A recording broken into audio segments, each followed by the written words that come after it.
I think the proceedings impact is, in my area and my research area, is exactly setting the stage for more the visionary pieces of publications that, because I'm in a wireless area and it's a lot about standards and trying to understand how the roadmap is going to be built, etc. So there's tens of thousands of papers being published on technical details.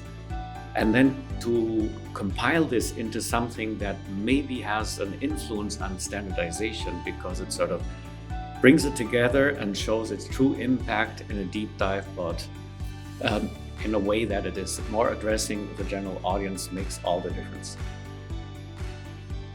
I learned about the proceedings when I was reading some papers on an entirely new topic. I learned about the topic of neuromorphic engineering. It so happened when I joined Caltech as a grad student. This was an exciting field that just was burgeoning at the time.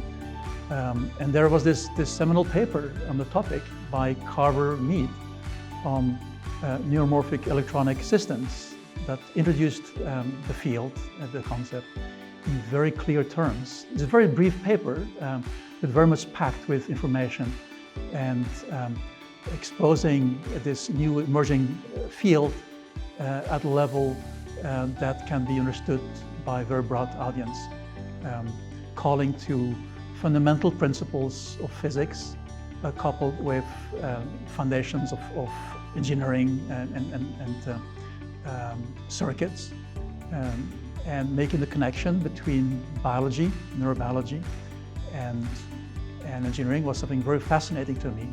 And that paper stands as the hallmark, in fact, the first paper on this topic that now has become a huge field. I think I first read the proceedings when I was in graduate school, and of course my graduate thesis advisor probably told me to do it.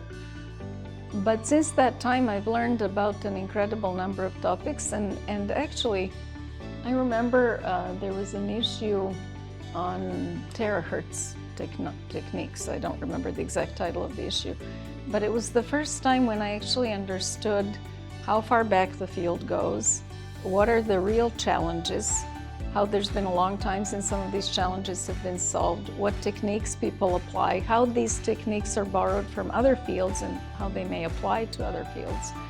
And since that time I've tried to always pick up something that, some edition that, like a special issue that allows me to learn a little bit more about the field and apply it to my own work.